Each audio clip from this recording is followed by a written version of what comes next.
right, I guess I am on. Rick, am I on? All right, so hello everyone, welcome. My name is Council Member Carletta Lundy, and I am the Council Member for Ward 2 here in Bladensburg, Maryland. And I just want to, first of all, say thank you for coming on and joining us. And we just look forward to a great program we're going to have today. I will acknowledge that our mayor was having some connections issues, so she may or may not be able to join us. But of course, she sends her well wishes and knows that this is going to be a great program. But I hope things will turn around and she will be able to join us.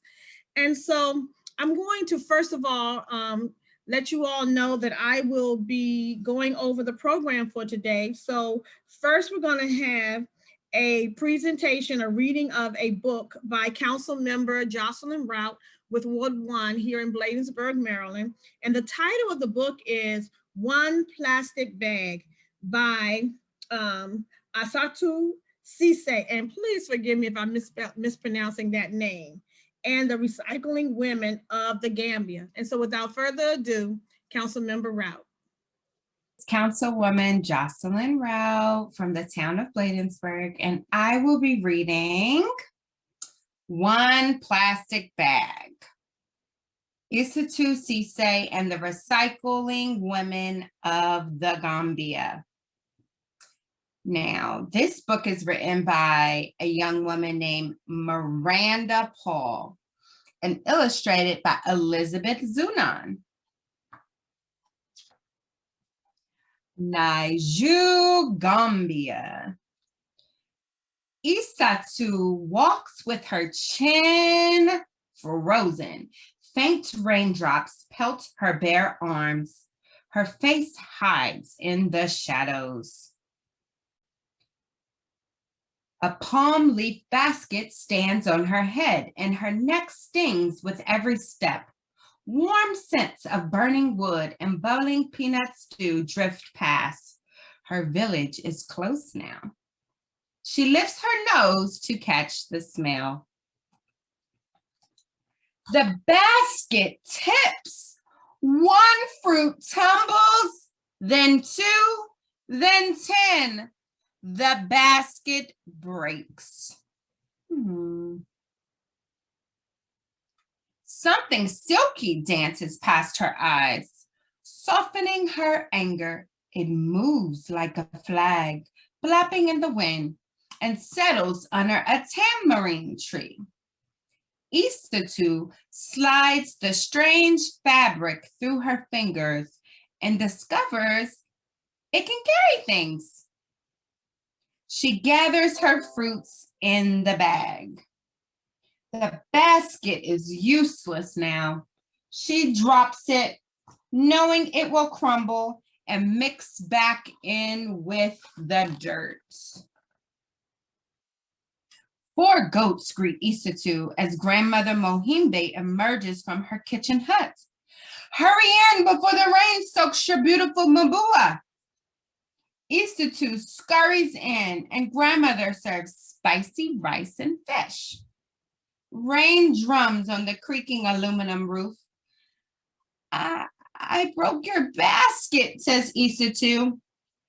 But I found this. Plastic, Grandma replies. There's more in the city. Day after day, Asatu watches neighbors tote their things in bright blue or black plastic bags. Children slurp water and wango from the tiny holes poked in these clear bags. Market trays filled with manitis wrapped in rainbow coats of plastic. The colors are beautiful, she thinks. She swings her bag high. The handle breaks. 1 paper escaped, then 2, then 10. Asatu shakes off the sand off her papers. Another plastic bag floats by. She tucks her things into the plastic bag. The torn bag is useless now. She drops it to the dirt as everyone does. There's nowhere else to put it. Day after day, the bag she dropped is still there. One plastic bag becomes 2, then 10, then 100. Plastic isn't beautiful anymore, she thinks. Her feet step down a cleaner path, and the thought floats away. Years pass, and Isatu grows into a woman. She barely notices the ugliness growing around her until the ugliness finds its way to her. Isatu hears a goat crying and hurries towards her grandmother's house. Why is it tied up? Where are the other goats? Inside, the butcher is speaking in a low voice. Many goats have been eating these, he says. The bags twist around their insides, and then the animals cannot survive. Now 3 of your goats and so many other goats in the village have died. Grandmother Mohimbe, powerful shoulders sag. Isatu must be strong and do something. But what? Isatu's feet lead her to the old ugly road. A pile of garbage stands as wide as grandmother's cooking hut. Mosquitoes swarm near dirty pools of water alongside the pile. Smoke from burning plastic stings her nose. Her feet back away. Goats scamper past. They forage through the trash for food. Her feet stop. She knows too much to ignore it now. Holding her breath, she plucks 1 plastic bag from the pile, then 2, then 10, then 100. What can we do? Isatu asks her friends. Let's wash them, says Fatima, pulling out emo soap. Maramba grabs a bucket, and Inca fetches water from the well. Peggy finds clothespins, and they clip the wash bags on the line. As the bags dry, Isatu watches her sister crochet. Can you teach me? Why, yes, her sister shows Isatu the stitches, then hands her a metal tool. Isatu's fingers become very busy. In, out, around. Jerif, or thank you. Isatu finds a broomstick and carves her own tool from the wood. What's that for? Fatima asks. Isatu pauses. She and Peggy have an idea, but will their friends think it's crazy? Will the idea even work? Nervously, she explains the plan. 1 friend agrees to help, then 2, then 5. The women cut bags into strips and roll them into spools of plastic thread. Before long, they teach themselves how to crochet with this thread. Naika Lilibe, asks grandmother, how is the work? Nandanga, Nandanga, answers Isatu. Slow, some people in the village laugh at us. Others call us dirty. But I believe what we're doing is good. The women crochet by candlelight away from those who mock them. Until morning comes, will they no longer work in secret? Fingers sore and blistered, Isatu hauls the recycled purses to the city. 1 person laughs at her, then 2, then 10, then 1 woman lays Dasali coins on the table. Then she chooses a purse and shows it to 1 friend, then 2, then 10. Soon, everyone wants a purse. Isatu fills her purse with Dalasi coins. She zips it shut and rides home to tell grandmother. She has made enough money to purchase a new goat. When she passes the pile of rubbish, she smiles because it's smaller now. She tells herself one day it will be gone and my home will be beautiful.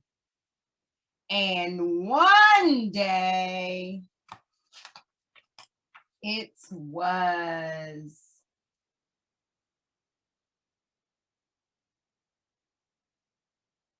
Now I'm going to read a note from the author. I first traveled to the Gambia, West Africa, in 2003 as a volunteer teacher. I had an amazing experience, but something threatened to ruin my memory of it all. All the heaps of garbage piled everywhere. The problem seemed too big to fix. Then a friend told me that in a rural village, a woman named Isatu Sise was doing something about it. My friend showed me a beautiful purse made from recycled plastic bags. And I vowed to meet Isatu. During my third stay in Gambia in 2007, I finally connected with Isatu and visited her home in Niger, where I interviewed many women and girls, including the original Gambian woman who had begun this recycling project with Isatu. They shared past stories of dead livestock, strangled gardens, and malaria outbreaks linked to all of the trash. But they also shared new stories of healthier families, better income, and increased self-confidence. Although I wasn't able to include all the details about the women in their project in this book, I believe the story I've shaped captures their spirit and inspirational accomplishments. Today, Niger is much cleaner, the goats are healthier, and the gardens grow better. Residents from nearby towns travel there to learn the craft of recycling. People from all around the world continue to purchase the recycled plastic purses. And the women contribute some of their earnings towards an empowerment center where community members earn free health and literacy classes, as well as learn about the dangers of burning plastic bags. In 2012, that center became the home of the First Region's Public Library. By the time you read this book, I hope a copy of one plastic bag is shelved there, and that it will be checked out once, then twice, then 100 times. So I want to show you the map of Africa. And then this is the Gambia. So I'm also going to share with you a quote from Miss Isatu Sise. And she shared, people thought I was too young and that women couldn't be leaders. I took these things as challenges. They gave me more power. I didn't call out the problems. I called out solutions. And so today, I want to remind all of our young people living in the town of Bladensburg that you too can call out problems and call out solutions. We can be environmentally friendly by remembering to use recyclable bags if we want when we go to the grocery store, because plastic bags are a huge problem for the environment. Plastic is not digested by animals. You can also, in your free time, clean up your community. You can put gloves on and you can do a quick cleanup on your block where you live. We have to come together to make the town of Bladensburg our most beautiful community in the whole entire state of Maryland. And we can do this together. We can make sure that when we have trash, we use our trash bins.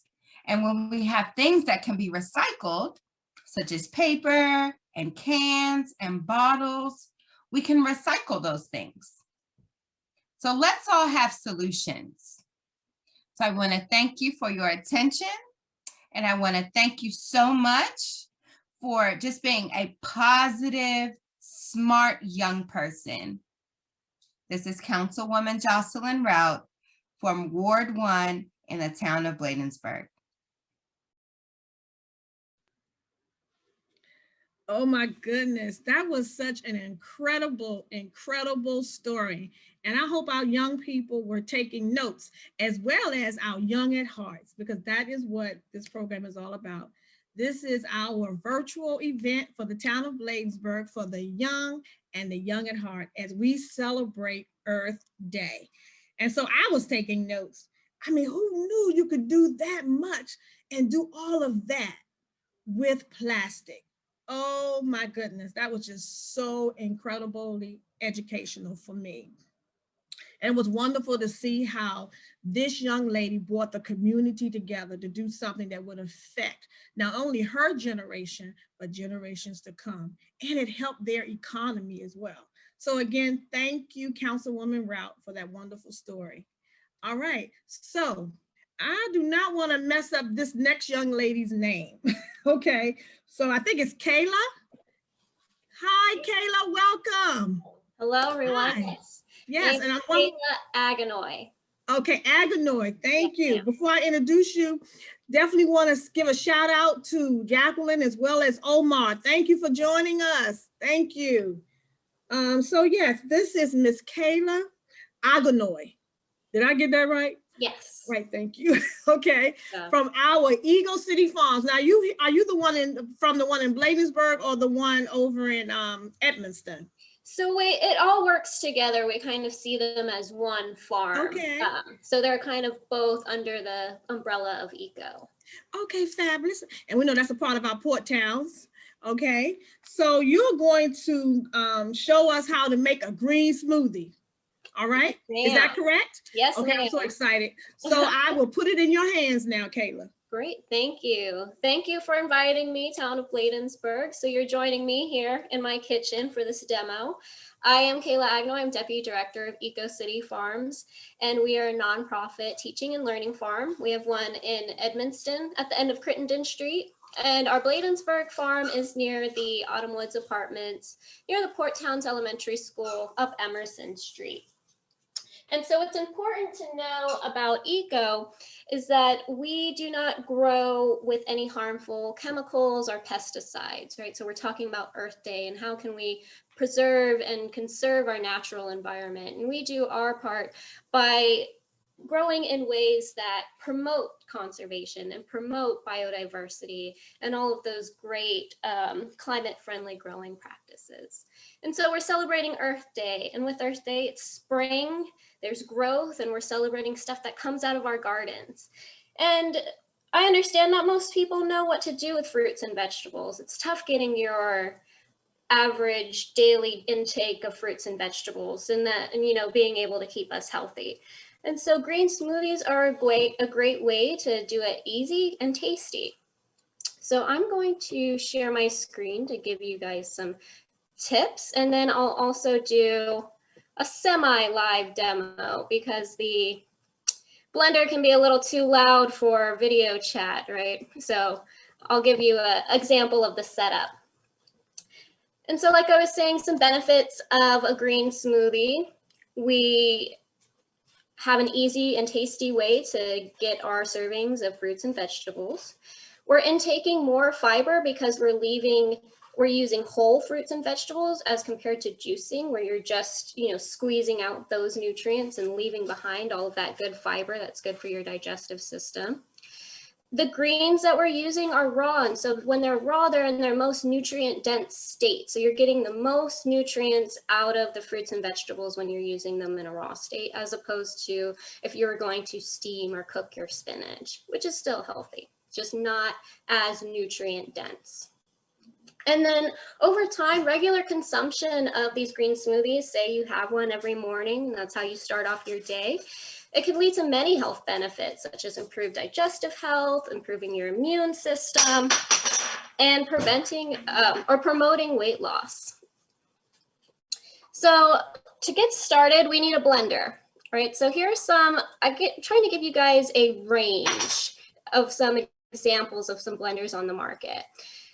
Specifically for smoothies. So you can use the regular pitcher style blenders if that's what you have. I'm sure if you already have something at home, you can make it work. I would just be cautious that some blenders aren't strong enough to blend ice or really solid frozen fruit. So if you're really into frozen strawberries, those may be hard for a weaker blender to process. So I'm trying to give you guys a range. So 20 bucks on Amazon, you can get a single serving travel size blender, really easy to grab and go. Kind of mid-range here is the Nutra Ninja Pro blender, and it's 60 bucks from Target. It has those accompaniments like the to-go cups with the accompanying tops, so that's always convenient. And then on the higher end, there's the NutriBullet blender combo. It's a little more powerful. You get some more fancy attachments there. And then you guys probably know blenders can get way more expensive than this. And so these are the kind of more affordable range of blenders as opposed to like the Vitamix or what have you. That's 200 something plus dollars, right? We don't need some super fancy equipment to blend up some fruits and veggies. So when I started out doing green smoothies, this is the tip that I found, and I've still been using it to this day. A very simple formula is 2 cups leafy greens, 2 cups liquid base, and 3 cups ripe fruit. So this is gonna make 2 servings worth of smoothies. So if you just want one, you just cut it in half, right? Another way to look at this is a 60-40 formula. So 60% fruit to 40% greens. So this is the simple formula that I recommend for everyone. I don't like to give people too many specific recommendations because it's really just based on what you have and what you like. If you follow the formula, you'll end up with a pretty tasty smoothie, but just use what you have on hand or what's available to you, you know, what's on sale. And you can even mix in fresh versus frozen. So maybe strawberries are on sale at the grocery store, so you're able to grab a bunch of those. But then maybe you grab frozen pineapple instead of the fresh pineapple because of whatever works for your budget, whatever works for your food budget. So there's just some examples here of leafy greens. So that's going to be spinach and kale. You can even use romaine. I like to use Swiss chard and collards. Some things can be a little more earthier, if you get what I'm saying. So spinach is on the milder end, whereas kale and collards are more on the earthier end. They're going to have a little bit more of an aftertaste. And so if you're just starting out with doing green smoothies, I recommend going the more mild route with spinach and then working your way up to the more earthier greens, depending on, you know, your taste. For liquid bases, you can use just simple water. You can even use tea. I would say unsweetened tea. I particularly like to use coconut milk. You can use coconut water, almond milk, soy milk, whatever works for you. But I would advise against fruit juices. And that's because it adds a lot of extra sugar. And you would already be using very sweet fruits. So that would just be a little bit of an overload on the sugar. And then fruits, any and everything that you like, avoid things that have pits or seeds. So it says grapes here. Of course, you want to use seedless grapes if that's what you want to do. Or blackberries. Blackberries, for example, have a lot of seeds in them. I would advise against those. But you can use really anything, any greens, any liquid, any fruit. Pretty easy, simple. These are just some of the tips that I've been saying, but let's get into building the smoothie. Let me stop sharing. Okay, so I'm gonna give you a little bit of a run of what I do. So I just have a NutriBullet. This is one of the single cups. That process, it comes with a base and it comes with your serving cup. I like these. These are very convenient because you blend it in right what you're going to take it in. I'm all about convenience, especially if you're trying to start this as a habit. The more convenient you can make it, the easier it's going to be for you to keep it going. So it's very simple. You screw on the top, you place it into the blending bottom, and you kind of press it down to get it all going. And so an important thing when you're blending your smoothies is the order in which you do it. For bigger smoothie blenders, I will send you guys the notes. I'll put the link in the chat. For the bigger blenders, you want to do your smoothies in 2 steps. You want to do your greens and your liquids first to really blend up the liquid, or to blend up the greens, so then you don't have little chunks of leaves throughout your smoothie. So it makes it a lot smoother. And then you want to do your fruits to then give it that body and that texture. But since I do it in a single cup, I kind of have a little trick to where I don't have to do it in 2 stages. The trick is to put the heavier frozen fruit first, which would be technically on the top once you flip it around. And then I'll do my greens next, which will be on the bottom once I flip it around. And so the weight of the fruit will press the greens down into the blender. So then I'm really making sure that the greens are getting well processed, and then the fruit gets blended in after. So we're gonna follow that little formula I gave you. I'm gonna cut it in half. I'm gonna do the 1 serving. So instead of doing 2 cups, 2 cups, 3 cups, I'm gonna do 1 cup, 1 cup, 1.5 cup. So I have greens here. So I'm gonna use spinach. This is spinach grown at Eco. This is freshly harvested this week. So it may look a little bit different than the prepackaged stuff that you see in the store. I'm going to use the stems and everything. If you have a powerful blender, you can keep on the stems, especially like strawberries. You could leave the tops on the strawberries. That's just going to add extra fiber. And it's all going to get blended away. So you're not going to taste strawberry tops, right? You're just going to taste the smoothie all together. So I have a 1/2 cup measure. So I'm going to do this. I'm just going to estimate it here. So this is about a cup. Oh, I'm doing this upside down. I want to do my fruit first. So I prefer to eat my fresh fruit as fresh fruit, but if it's starting to go bad and you're not able to eat it in time, always freeze it and then use it for smoothies. So for example, my pack of bananas was going bad. I peeled them, cut them in half and froze them, and these are portioned ready for smoothies. So I usually do half a banana. Remember, I want to do the heavier stuff at the bottom so it pushes the greens into the blades of the blender. So that's going to go in first. I like to do frozen fruit mixes. Do whatever your preference is. So these are just from Costco. I use big old bags because I do make a lot of smoothies, so I get the wholesale size. So you may graduate up to that level. So this is a mix of mango, pineapple, peaches, and strawberries. So remember, sweet fruit, we don't need any extra sweetener. And then they also have these blends of berries, blueberries, strawberries, and then I would avoid putting the blackberries in there, but that's up to you. All right, so we're gonna do our frozen fruit in next. Let's pile that in there. And then I'll do my greens on top. Put a handful in there. And I always recommend, if you want to, just put more greens in there. There's no limit. It's really up to your preference. And then for liquid, I like to use unsweetened coconut milk. I don't want to add more sugar into my smoothie.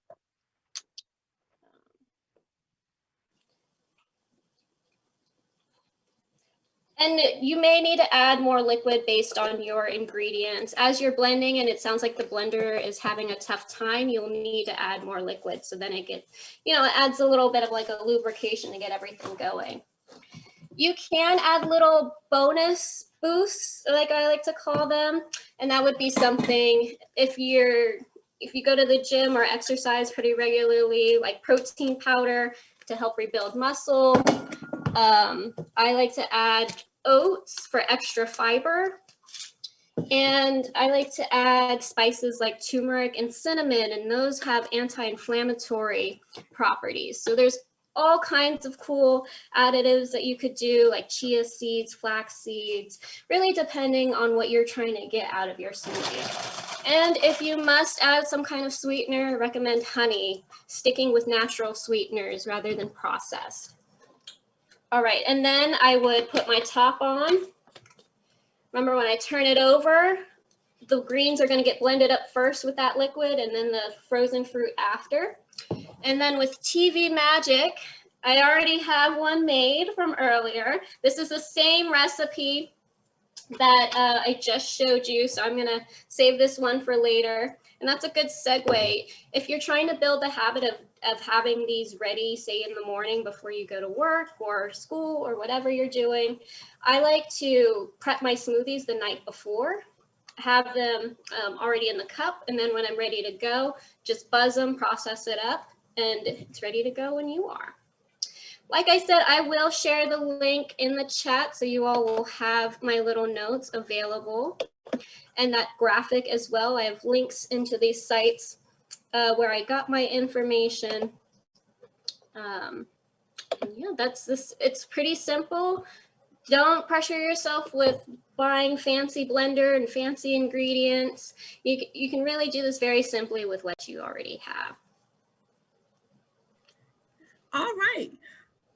Kayla, that was so educational. Right. And I've been doing the order of things wrong. I've been putting there's no wrong way. I know, but I like your way, so I'm going to try that. But that was incredible. That was great. I really loved it. Who knew that you could just learn so much for how to make a green smoothie? And so I also do the flax seed. I add that in there, and I do oats sometime as well. So that was very helpful. But I wanted to ask you, so in this environment of COVID, so what's going on with the eco farms? What's happening? Educate us or tell us something about, what the community can do and where we can go online to find out more about the eco farms. Absolutely. So our website is ecocityfarms.org. And I also, in the link that I put in the chat, there is our general email where you can reach us, and that's info@ecocityfarms.org. So given the pandemic, we aren't as open to the public as we would like to be. We are accepting apprentices on farms, so those are committed volunteers for those who do want to help out. But in terms of our food distribution, we are donating a portion of our produce of our harvest to Emerson House, which is the senior apartments right across the street from our Bladensburg farm. We're continuing to do our CSA, but what I do want to let Bladensburg residents know that in the summer, I'm talking about late June, we're going to have a special exclusive CSA offering for Bladensburg residents, and that's going to be we're going to have a CSA on a sliding scale to really accommodate anyone's situation. So then we can ensure that our neighbors are getting fresh, healthy food during this time. And just to clarify, a CSA is also called a farm share. It's a weekly bag of produce. So you get 5 to 6 seasonal items every week. So we're going to have a special summer CSA for Bladensburg residents. So be on the lookout for that. Fabulous. So you've already spoken with our mayor about that, I'm sure. Or if you haven't, you're going to send the information. We have some things to figure out on our end first. Okay. Definitely, we will let the council know to be able to share that with others. Yes. Yeah, and definitely collaborate with. We would love to have that information. Definitely. Absolutely. So it's in the works. Thank you again, Kayla. That was excellent. Appreciate it so much. No problem. All right. I'm just trying to type something in the chat real quick. And then I'm going to introduce our last speaker for this afternoon. I'm looking forward to this discussion. And I know our residents would definitely benefit from hearing from Ms. Jacqueline Moore with United Communities Against Poverty, Inc. And what this young lady is going to talk to us about is to go green by weatherizing your home. And so this is going to be very educational. And so, Ms. Moore, I am going to put it in your hands now. Thank you for joining us. I always forget to unmute. But thank the town of Bladensburg for having me today. And as I was telling the mayor when she called me and invited me, I said, this is such a pleasure for me because I was raised in Bladensburg. I lived in Bladensburg for like 7 years when I was a kid. So, you know, this is home for me. So I'm excited. So I am going to share my screen. Okay. Let's see, why doesn't it want to work? Okay, all right. Can you all see it? Okay. So my name is Jacqueline Moore. I am the Director of Neighborhood Development for United Communities Against Poverty. So I want to just give you some information about UCAP first, and then I will go into Going Green, just to give the citizens of the town of Bladensburg a little information about us, if they don't already know. So United Communities Against Poverty has been around since 1964, and we're the community action agency for Prince George's County, Maryland, which means is that we service all of Prince George's County. We have a housing department that is a certified first-time home buyer. We do foreclosure prevention, we do rental assistance, we do security deposit assistance, and we do have a food bank on site. We manage the largest homeless shelter for women and children, which most people know is Shepherd's Cove Homeless Shelter. We manage that shelter on site. We have a progressive path program, which takes chronically homeless individuals, and we provide on-site case management for them at a local property in Temple Hills. We have a resource development center, which provides training opportunities, volunteer opportunities, and we have a donation center where we take in donations, but also we provide emergency care packages to those that are in need, whether they're in the shelter, leaving the shelter, or in the community. Because of COVID, we have done some COVID testing on site. We are actually in the process of trying to hold a COVID-19 vaccination on site. We're just waiting for the date for that information. And we also started a diaper bank since COVID. So we give out diapers every 30 days to families in need. So that's just the general overview of the services that we provide. And I'll go into more detail about our services, the services that I manage as well. And so right here are the people that we serve. We service everyone. As you can see, we've done some COVID testing on site. We have a senior program which is one of the programs that I manage. And because of COVID, our seniors were going out twice a week. They would do daily activities in the communities, whether it's shopping trips, whether it was going to health fairs, doing volunteer work in nursing homes. But because of COVID, we haven't been able to do that. So what we have transitioned to do is that we provide meals to our seniors twice a week. We have about 30 seniors that we provide meals, not twice a week, but twice a month, that we provide meals to. And what we do, so we won't have direct contact with them, we leave the packages on their doors and let them know that that is there.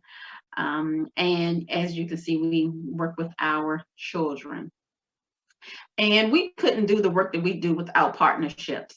And so we get a lot of partnerships, like the Girls and Boys Club. I mean, not the Girls and Boys, but the Girl Scouts came and did an inspirational poster for the residents and the children in the shelter that we have up.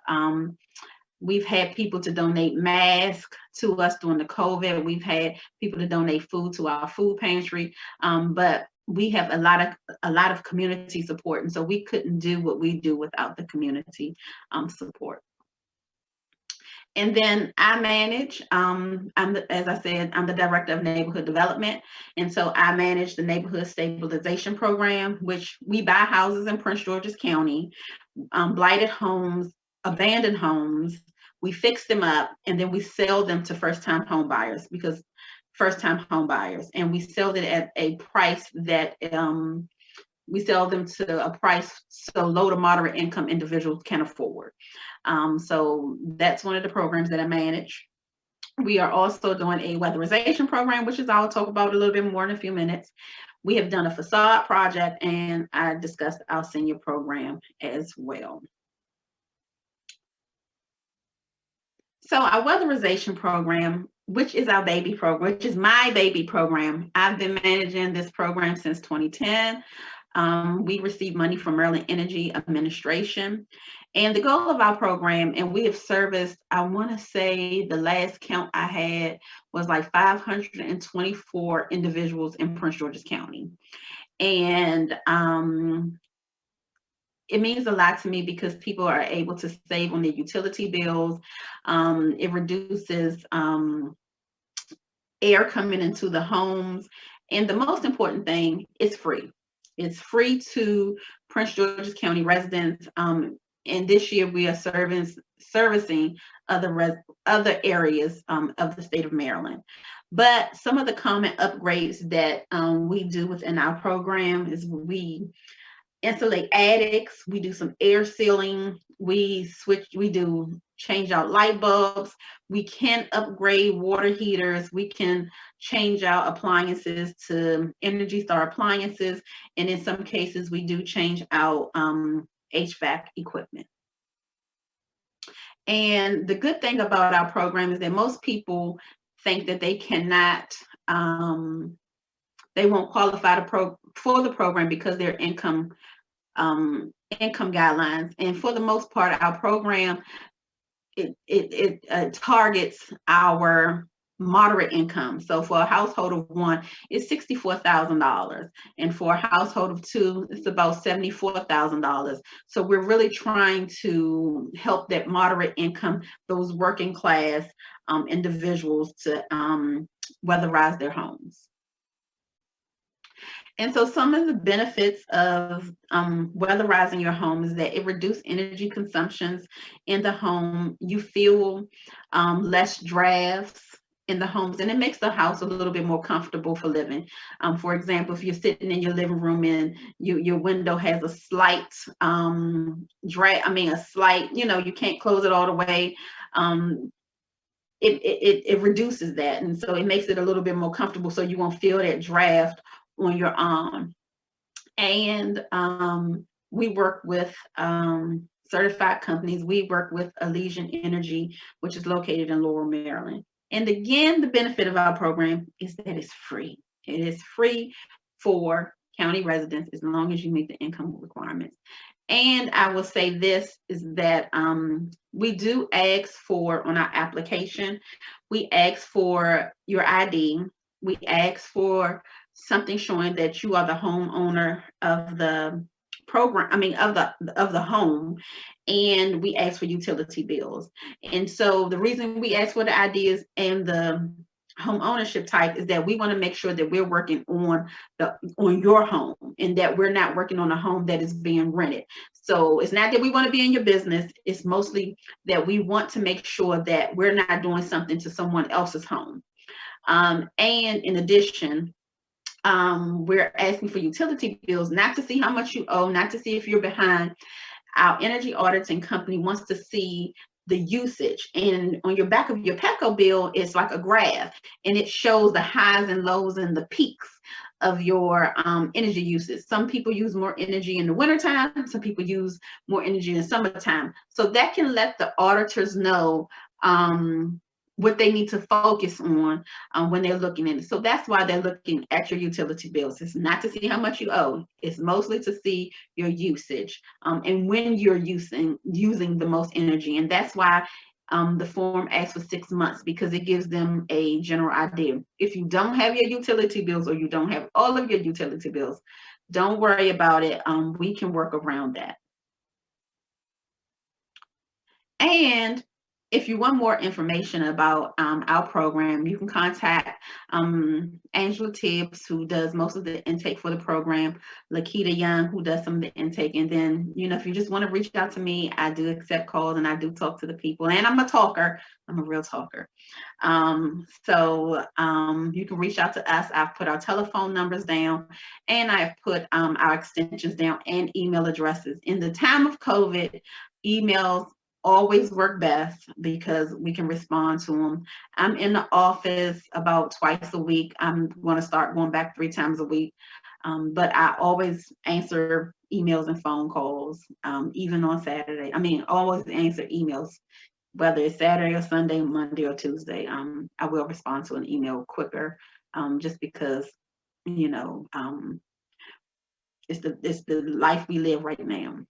If you want general information about UCAP in general, if you need rental assistance, if you need security deposit assistance, if you're in the process of, possibly losing your home and you want to, combat that now, you can call us. If you need diapers, you can give us a call, and you can call our main number, which is 301-322-5700, extension 101.